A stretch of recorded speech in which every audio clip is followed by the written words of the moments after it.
queremos aprovechar este espacio para recoger las opiniones de los expertos y ayudarlos a entender un poco más pues de qué se trata este anuncio, que de entrada nos suena a todos pues bastante bien. Jaime Castellanos es virólogo, director del Instituto de Virología de la Universidad del Bosque y nos atiende a esta hora. Doctor Castellanos, qué gusto saludarlo nuevamente. Buenos días, muchas gracias por la invitación. Bueno, cuéntenos qué tantas expectativas debemos hacernos realmente si aterrizamos este anuncio de Pfizer acerca de la efectividad de su vacuna, que dice que bueno, que funciona en un 90%. Pues lo primero que hay que decir es que es un poco complicado que se estén liberando datos a través de la prensa. Eso fue lo que le criticaron a Putin hace algunos meses cuando avalaron la vacuna rusa a través de un comunicado de prensa.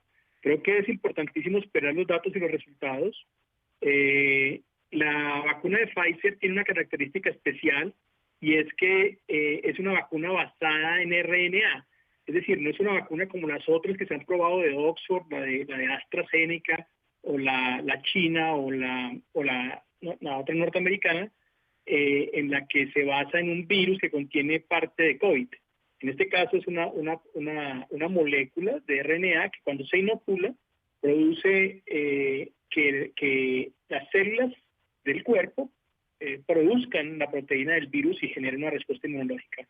Obviamente es una situación muy interesante porque es la primera vez, tiene dos desafíos esta vacuna, porque dos características especiales, y es que es una vacuna que sería la primera de su tipo en el mundo.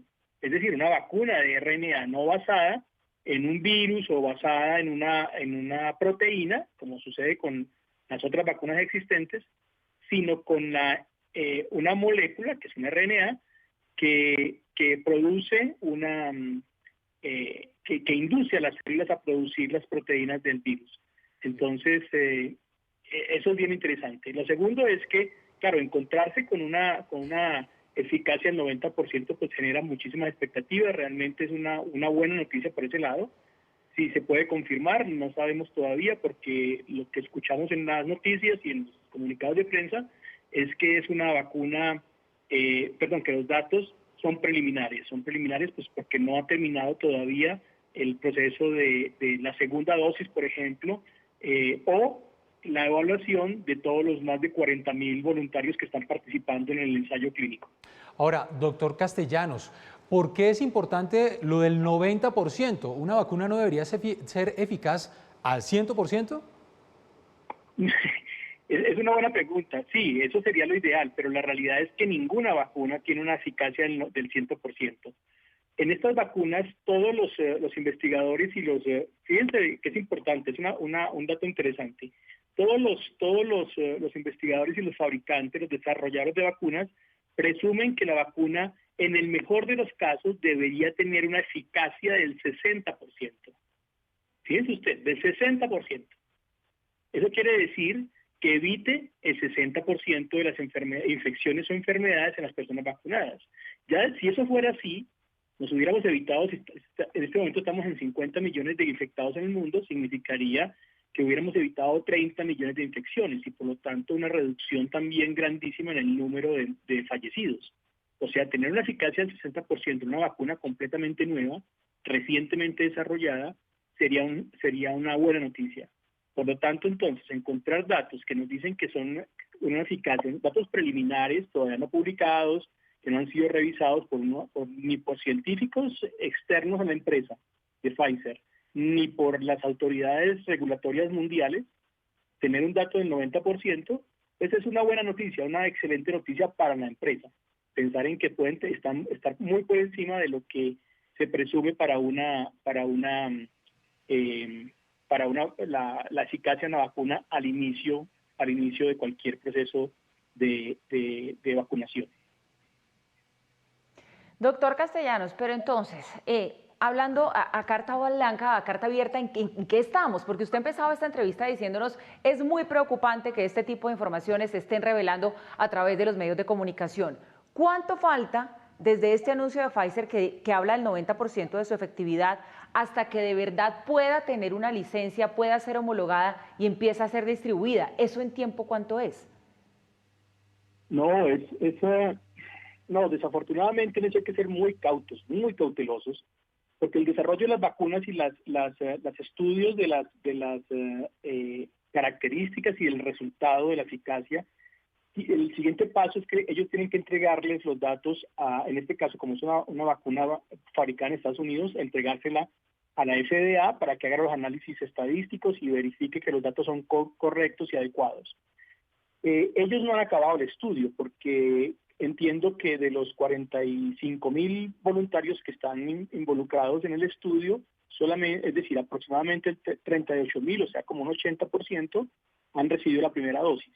La segunda dosis, o sea que falta alrededor de un 10 o 15% de voluntarios por recibir la segunda dosis. Todas las vacunas que están pensadas hasta ahora plantean que deben hacerse 2 dosis, y eso es un problema, porque si pensamos que hubiera que vacunar al 60%, pónganle cuidado, al 60% de la humanidad, somos 7.000 millones, necesitaríamos alrededor de 4.200 millones de dosis, 4.200 millones de dosis.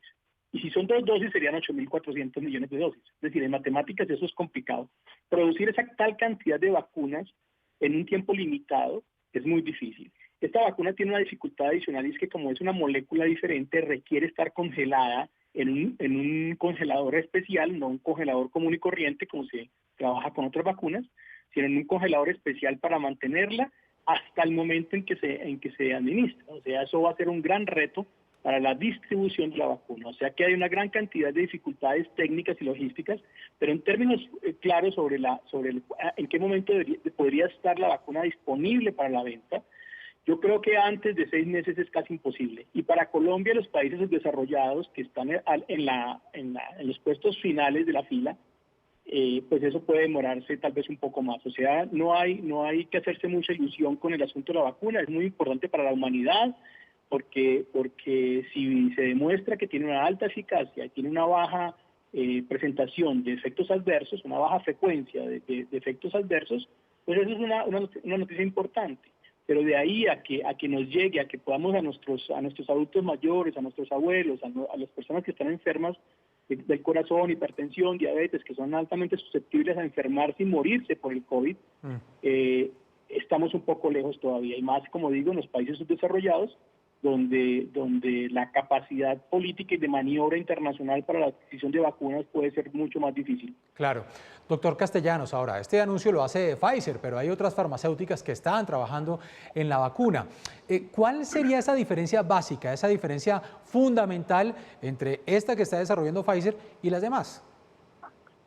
La que va más adelantada, bueno, la que iba más adelantada, porque esto es una carrera y también se trata de esto de las noticias y los comunicados de prensa no científicos, es una carrera de golpe va, golpe viene, entre comillas, es decir, de golpes de opinión.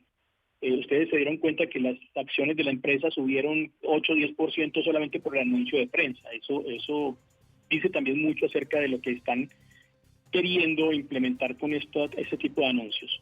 La diferencia radical es que esta es una vacuna que no tiene precedente en términos de la composición química.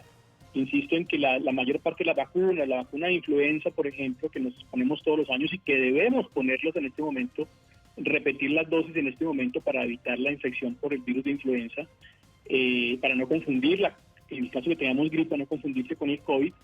La vacuna de influenza es un virus completo, pero muerto, entonces por eso produce inmunidad. La vacuna de hepatitis son pedacitos de proteínas. La vacuna de rabia también, por ejemplo, es un virus inactivado. La vacuna de fiebre amarilla es un virus vivo.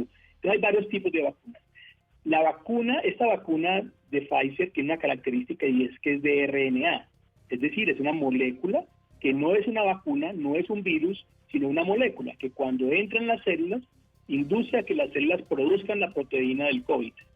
Y entonces, al producirse esas proteínas de nuevo, no el virus, sino solamente una proteína, pues se genera una gran actividad inmunológica alrededor del sitio de la inyección que se produzcan células que reconocen la proteína del virus y son capaces de defender al cuerpo en el momento en que se encuentren con el virus en la calle, digámoslo así. Sí. Pues muy bien, doctor Jaime Castellanos, director del Instituto de Virología de la Universidad del Bosque. Como siempre, es un placer tenerlo para aterrizar estos temas aquí en Red Más Noticias. Una feliz semana para usted. A ustedes muchas gracias, con mucho gusto.